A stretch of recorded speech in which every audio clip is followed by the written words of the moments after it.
The year is 2026. In just a few months, the eyes of the soccer world will turn to the United States, along with Mexico and Canada, as we host the largest spectacle in all of global sport, the World Cup. This will be the second time the United States has had the opportunity to host the World Cup. The first time, in 1994, served as the rebirth of soccer in this country. Previous to that, the U.S. had a few failed attempts at making professional soccer leagues and really growing the game in this country.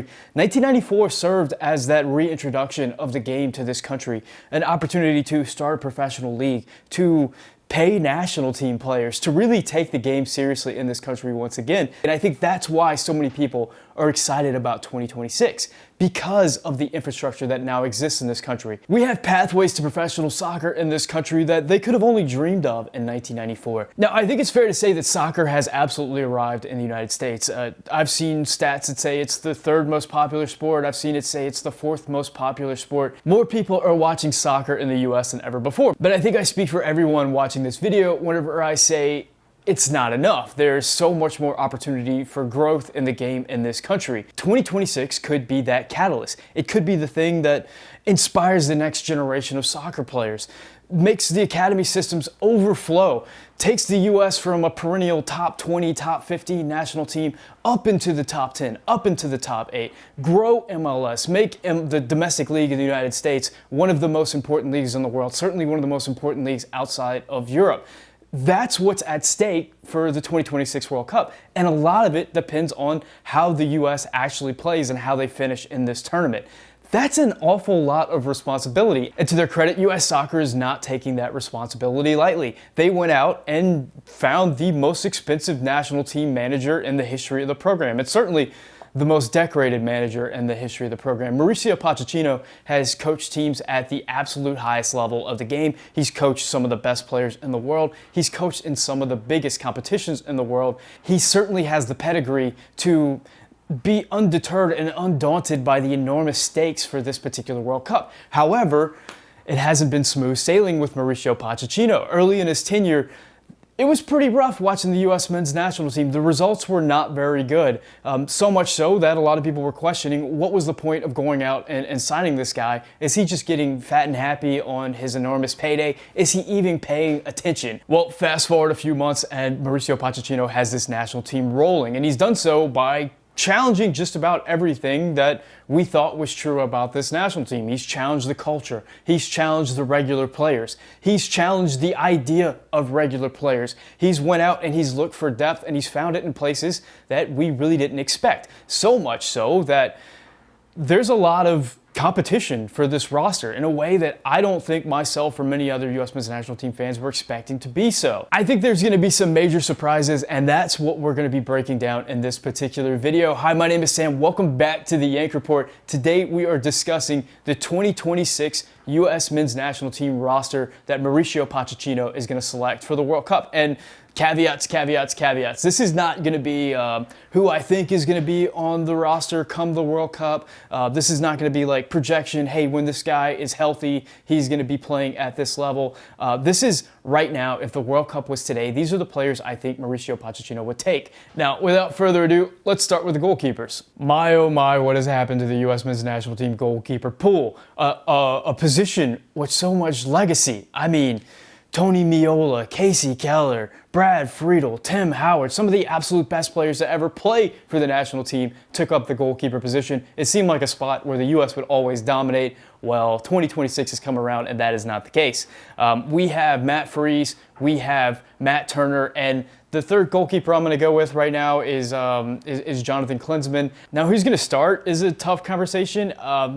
Poch has turned to Matt Freese ever since the Gold Cup. He had that outstanding performance in that penalty shootout, and it's pretty much stuck with him all the way through. Now, the issue that we have is Matt Turner, or really anybody else, has shown any reason to challenge Matt Freese for that particular position. As of right now, it's looking like it's going to be a weak spot for the U.S., and I'm not foreseeing anything in the future that is going to change that in the coming months. Speaking of disappointing position groups, we move on to the center backs, where Not confident, not where we thought we would be at this point. Now, important note for the center back position, Mauricio Pochettino has changed the system to one that's, I think, very popular in the modern game right now, which is you have a back three at times that morphs into a back four, depending on what phase of possession the team is in. And Poch has experimented with playing center backs along with right backs in what they often call the elbow back position, which is that fullback that sort of morphs between a fullback and a center back, kind of depending on what state of the game they're in. So it kind of changes how we think about the center back role, and it's kind of loosened some of the tension and allowed the team to thrive despite being weak at the position. But let's get into the position. I mean, the top guy is Chris Richards. Chris Richards is easily the best center back that we have. He's playing week in, week out at Crystal Palace, a team that is performing really well in the Premier League. They won the FA Cup last year, and Chris was a big part of that. Now, although Chris is, I think, far and away the best center back that we have, he hasn't exactly been mistake-free for the U.S. There are errors that are creeping into his game periodically, and it's frustrating because we don't often see it for Crystal Palace. But I think the fact that he has to be the guy for the U.S. men's national team is contributing to some mistakes here and there, which is scary. Right now, we're relying on a second center back in Tim Ream, who I believe is like my age, which is really scary because I hurt myself constantly doing everything. So that's not exactly a player that I want to rely on going forward.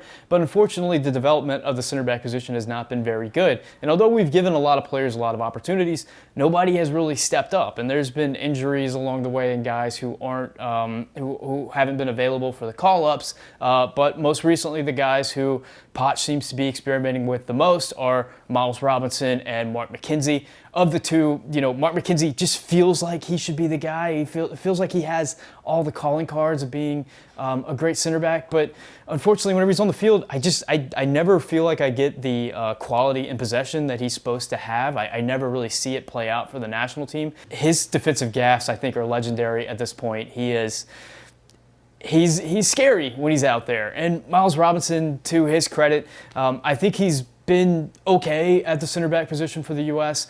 He's a very athletic center back. He's not the guy that you want pushing possession forward. Fortunately, with this new back three, he hasn't had to do it quite as much as if it was two center backs. Now, for the fifth center back, I went with Austin Trusty, but I think he's a lot like a lot of these center backs. Just nobody makes you feel all that confident in that position. Now, fortunately, there potentially is hope at the center back position in the form of teenage Bundesliga Augsburg center back Noah Kai Banks. When Noah Kai Banks is at his best, you're really impressive with his ease in possession and his ability to step into the midfield. He truly is that modern center back that is quality with the ball at his feet. He's tall, he's athletic, he can find passes, he can play diagonals, he can be a dynamic player. Unfortunately, early on for Augsburg this season, he hasn't quite shown that. He's looked very much like a teenage center back playing in his first year in the Bundesliga.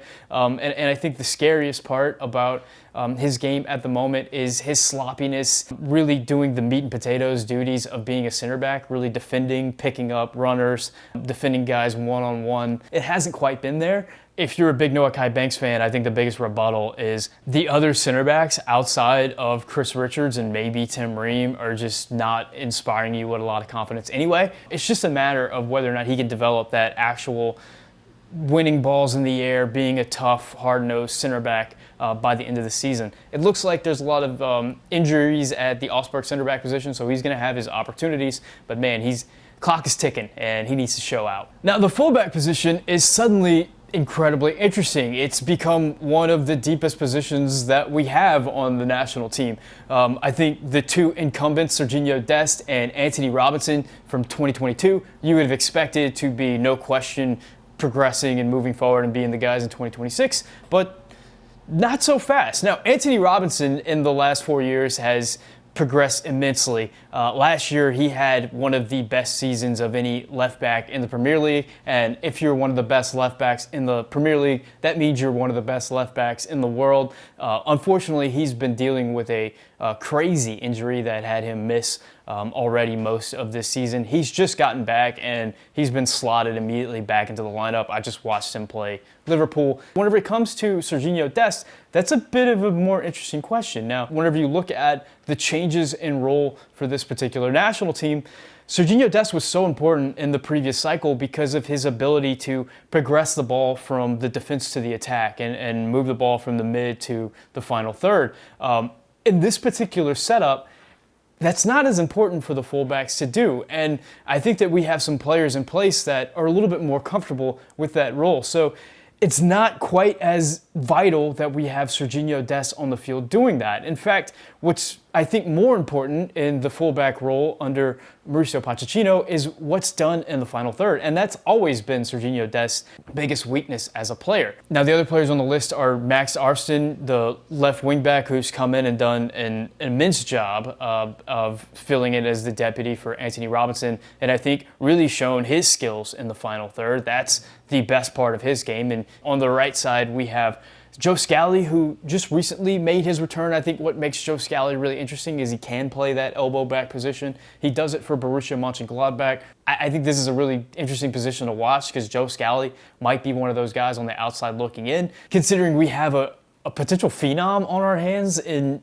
Alex Freeman. But I think what really makes this position group interesting is the shift to the wingback instead of the traditional back four fullback really opens up opportunities for more players to play that role that may not have been traditionally considered. You have Weston McKennie, for instance, who we'll get to later, who I think is playing some of the best soccer that we've ever seen from an American in Europe right now. I think he's the second best player in the pool, and he's doing so largely from playing a hybrid right back role where he starts as a right wing back in defense and then moves into like a second striker in the attack, and it's crazy, and he's putting up crazy numbers for Juventus right now, and he's like the second most important creative player behind Yildiz for the squad right now, and it's just crazy to watch his games because of the amount of ground he covers and the amount of places that he pops up in. And will Poch want to turn the keys over to Weston in that right back role and say, just do the same thing you do for Juventus? Same to be said for Tim Weah, who I think is the odd man out in this system shift where we no longer have those traditional wingers. Now, Tim Weah has been playing wing back for the last few years at both Marseille and Juventus, and it seems to be the spot that's best for him because despite his ability to rack up counting stats for the U.S. men's national team, he hasn't been able to really do that at club level. And it's a really interesting thing with Tim Weah because whenever he does score goals, he seems to only be able to score worldies. So you watch his highlights and you're like, this guy is an incredible goal scorer. This guy is, he's going to be playing for the biggest teams in the world at winger. But he just doesn't do it often enough to necessitate that type of move. And that's been something we've observed throughout his career. So he's sort of an interesting spot. So one of these guys is going to be the odd man out in this right back position. Will it be Joe Scally, Tim Weah, Serginho Dest? Also out there in the ether, we have some guys who I think could potentially impact this position. I've always been a big Kevin Paredes fan. I have a lot of Kevin Paredes stock. Kevin Paredes has been dealing with injury for a long period of time, but let's not forget he was an incredible player for the U.S. at the Olympics. He came out of that expected to have a big season in the Bundesliga, and I think he hit the ground running, and I think every time he's been available for a squad, he's been put right in there and become an important part. He just hasn't been available very often. Now, he's set to return from injury soon, and I think he's the type of player that if he has a big second half of the season, could find himself right in the mix for this fullback role, which is really interesting considering the amount of talent that we have. I think similar things can be said for Caleb Wiley. I'm not quite as high on him as Kevin Paredes, so he's out there in the ether as a guy that could play a role in this position as well. Now let's move to the double pivot, a position of much controversy for the U.S. men's national team heading into the World Cup. The five guys I'm going with at this spot are Tyler Adams, Weston McKennie, Tanner Tessman, Christian Roldan, and Sebastian Berhalter. Now let's start at the top. I think Tyler Adams has always been a really controversial player for the U.S. men's national team because, frankly, he's just not pretty to watch with the ball at his feet. He's not going to be playing a lot of progressive passes forward. He's not going to be beating a lot of players on the dribble. What he's going to give you is a world-class one-man counterattack army. He's going to be incredibly rangy. He's going to be all over the field in the defense, and he's going to do a really important thing in winning soccer games, which is making sure that your team has the ball and the other team does not. Pairing someone with Tyler Adams has always been an interesting proposition because he can be a bit rangy and can take some chances and find himself out of position at times. And that's why a lot of people have looked at Weston McKennie, who seems to be just really fit the role really well, and say, I don't know if I want Wes there, because Wes can also go on a bit of a walkabout and find himself out of position. And if both of our central midfielders are taking chances and out of position, then our backline is going to be completely exposed. And I understand that argument, along with the argument that you might say Weston McKennie doesn't even play midfielder for Juventus. He's been this hybrid fullback attacking mid type guy. And that's also a fair point. I think my perspective is that Weston McKennie is one of the best players that we have. I think Christian Pulisic is like A+, and Weston McKennie is like also A+, of all the players that we have. Maybe Jedi gets in that role as A+ players. I think that he's going to be, I think he's the best player at multiple positions for the U.S. at the moment, and it's going to be up to Poch to find that balance. I think these guys are old enough and they've been playing professional soccer long enough to be able to say, hey Tyler, hey Weston, can you guys make this work? And I think they'd be able to do it. I think they can figure it out. But if Poch opts to go with Wes in one of these other positions, then things get interesting. And I think we've really found a revelation in Tanner Tessman. He got the move over to Lyon, where he's slotted in, and I think his quality in the defensive third has gotten better to the point where he's not so much a liability anymore. And I think if you do still feel like he's a liability, what better partner than Tyler Adams to have next to him, where Tanner can control the progressive passing and moving the ball up the field, and Tyler can worry about the defense. And whenever it comes to progressive passing, I mean, Tanner Tessman has played some really silky, beautiful balls. He can hit that ball over the top. He can hit the long diagonal. He can hit the long ball on the ground. I think he's one of those guys, along with Weston McKennie and Malik Tillman and Gio Reyna, who you can rely on for that spark. And that's an important thing considering the way the U.S. is playing and some of the horses we're going to have running. Now, to be fair, Weston McKennie can also do that job, and he does it so reliably for Juventus. It's incredible. If you're not watching Weston McKennie right now, what are you doing? You need to be watching him at Juventus. What he's doing is special. Moving down the list, Poch has really auditioned a lot of guys for this role, especially while Tyler Adams was out and Weston McKennie was paying for whatever sins Poch's team that he caused early on in his tenure. Aiden Morris and Sebastian Berhalter and Jack McGlynn and Christian Roldan played this position. I think the best one of all was surprisingly Christian Roldan, a player that's taken a step forward late in his career, and a guy that could be like potentially an MLS best 11 type midfielder. And I think he's shown it with the national team in a very understated but I think important role. It's similar to what he does for Seattle, where you don't always notice him, but like if you rewind the play and see like how everything got started, you'll often find that it was a move from Christian Roldan that got it done. And I think whenever it comes to locker room guys, I think that's sort of the role that Sebastian Berhalter is filling at the moment. Berhalter was not very good in the Gold Cup, and I thought following that performance, he was not going to get recalled for Pochettino. You know, he continued playing well for Vancouver, and he got another opportunity. And in the last window, he played pretty well, I have to say. I think that there might be better players out there in the pool, but Poch seems like he isn't interested in some of those other guys. And let's talk about some of those other guys right now, because Yunus Musah is not on this list, and he's a guy that was extremely important in the Berhalter era and extremely important in 2022, and a guy that if you would have said who's going to take the biggest step forward from 2022 to 2026, I think a lot of us would have said Yunus Musah, but it hasn't exactly been that way. We know that Yunus Musah is a cheat code whenever it comes to progressing the ball from the defensive third to the final third, but once he gets into the final third, he doesn't have a lot of ideas, which has led his coaches to try playing him at winger or at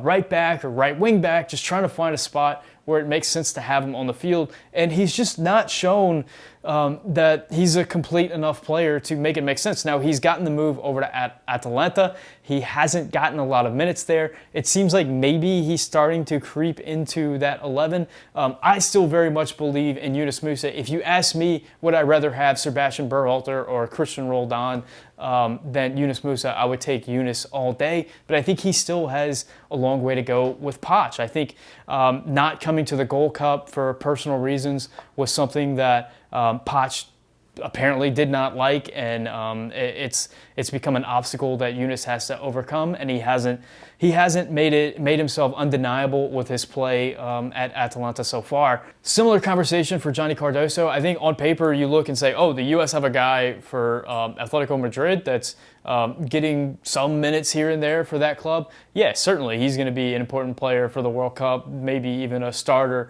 for this U.S. men's national team. But Johnny Soccer has just never shown it in a U.S. men's national team jersey. Both Musah and Johnny can get back into the conversation if they get back into a starting role and start showing that they have to be a part of this club. But as of right now, neither player is showing that, and that's a little concerning. At the dual 10 position, I think we have some really exciting conversation and prospects here. The 5 I think Poch would go with right now are going to be Christian Pulisic, Malik Tillman, Giovanni Reyna, Tim Weah, and Brendan Aronson. Now, starting at the top, I think Christian Pulisic continues to be the best American soccer player that's ever lived. He's having a fantastic season for AC Milan. At one point, I think he was like damn near leading Serie A in goals or something like that. I don't know if that's still true because much like the rest of Christian's career, he has a streak where he's playing really well, and then he gets hobbled by some little injuries that kind of knock him out, and he's got to kind of regain after that. That's just been the legend of Christian Pulisic since as far back as I can remember. Christian continues to be that guy for the U.S., and I think the system switch to this kind of half-space position really benefits Christian Pulisic because I think at times he was getting lost a little bit on the wing, and there was kind of some overlap in spots, and he was getting on the ball a little bit too far away from goal. What we saw from him, and I think the one game where we saw him in this system, is he's picking up the ball in dangerous positions with guys around him that he can combine with, and I think it's going to really pay dividends for the U.S. Now, who's going to play next to him? I've got Malik Tillman right now. I think Malik Tillman is the most underrated player in the pool. He was the best player in the Eredivisie. He gets a big money move to Leverkusen, which is one of the top teams in the Bundesliga. He gets the number 10 jersey. He gets slotted in right away. And I think the funny thing is, like, his coaches and everybody's saying that he's not really off to a hot start and he's still got to kind of figure things out. And I agree with that. Like, we're not seeing the best Malik, but he's still contributing like goals and assists, and he's still an important part of the attack. I think he's that good where he's good enough to slot into a Bundesliga team right away, become an important part of the attack, and people are still saying, you know, I think he could be better. I think he's not quite giving us everything he could at the moment. I think the sky's the limit for this guy. I think he's the type of player that could enter that A+ territory for the U.S. men's national team. That Champions League game that he had against Man City was absolutely incredible. I think that he can score goals himself. I think he can be a creator in the final third. I think he can drop back and play a little bit further back in that midfield and be the guy that plays the pass before the pass. He's a silky smooth soccer player. He's great against the ball as well. Gives you a hell of a defensive effort. I'm very high on Malik Tillman, and I do humbly ask you to join the Malik Tillman army. Tim Weah, I think, is the biggest loser from this positional shift. There's not really a spot on the field for him. I have him slotted in this 10 role, but this is not really a great spot where you'd want Tim Weah. I think you'd more want him with chalk on his boots in the wings. I think he's going to be more competing for the fullback spot. Moving on. Well, look who's back. Giovanni Reyna, once again, a part of the U.S. men's national team conversation. I'll be honest, I didn't think that he'd be back. I was really concerned about his health and his injuries and, you know, whether or not he could actually play professional soccer and be a part of it.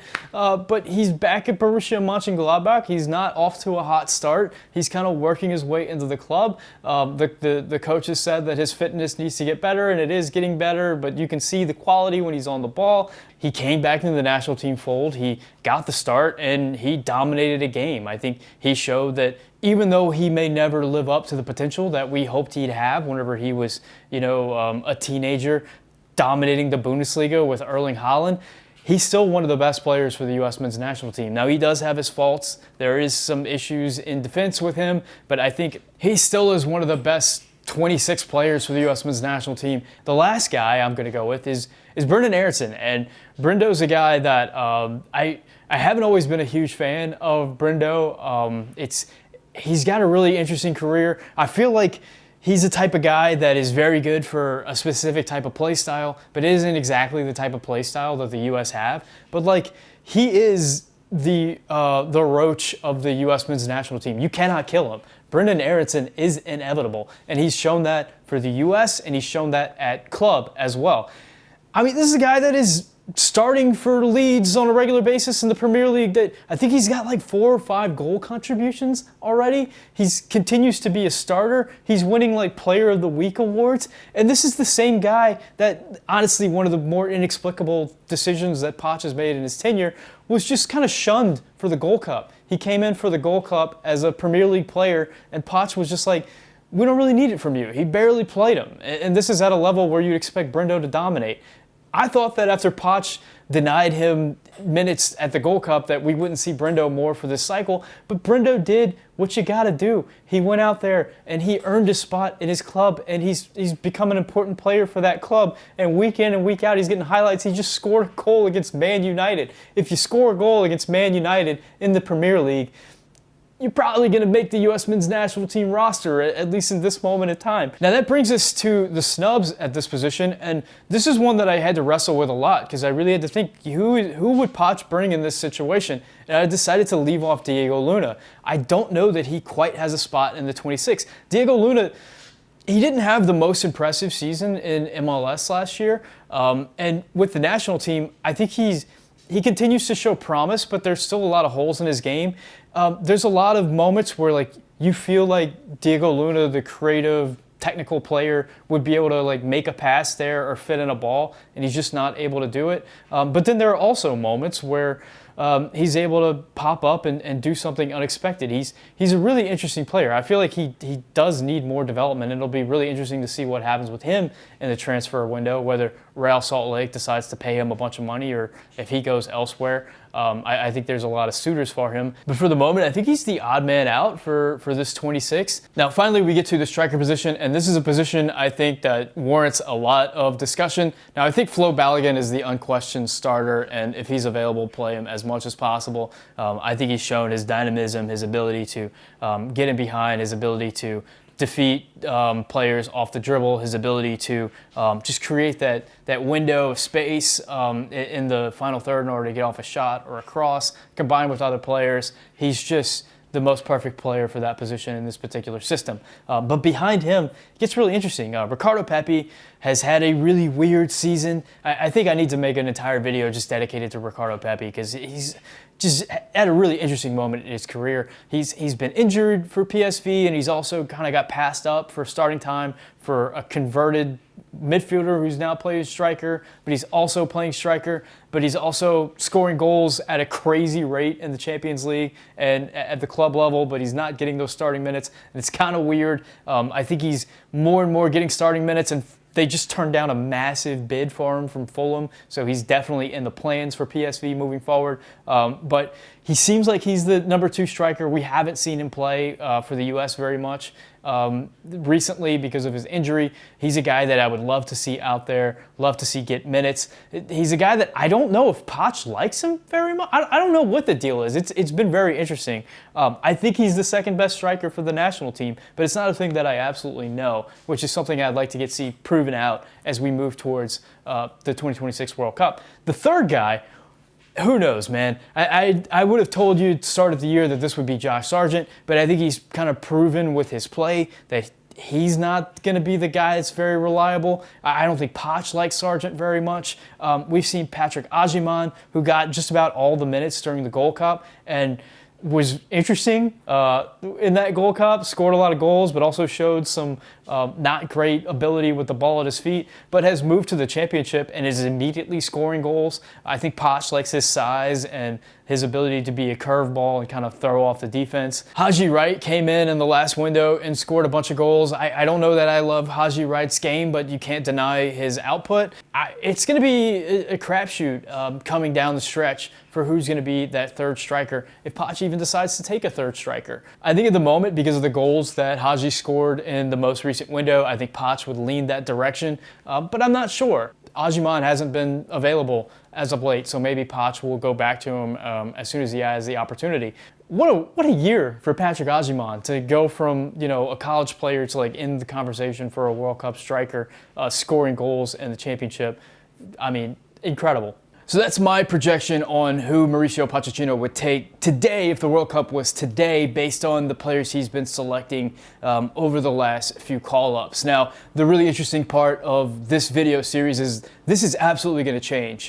This 26-man roster is, of course, not going to be the 26-man roster that Mauricio takes come the World Cup. There's going to be a lot of changes. As I said, there's players coming back from injury. There's players with opportunities to earn more minutes with their clubs and thrust themselves into the conversation at some of these positions. And I think it's still up in the air about where Weston McKennie's going to play. And that's a big domino that's going to affect several positions and may very well cause some very good players to not get much playing time, to be on the bench for a lot of the World Cup, or maybe even miss the tournament entirely, which is a really interesting position to be in. And we're in there because Poch took a chance with a lot of players who have come good and have been performing very well. So it's going to be a really interesting lead up. I'm curious what you guys think. Are there players that I missed that you think are absolutely going to be there? What do you think about Noah Kai Banks? Do you think he has a shot? Have you been watching Augsburg? I know it's not always fun to watch that team play, but man, you got to do it because we need a center back, and he could be the guy.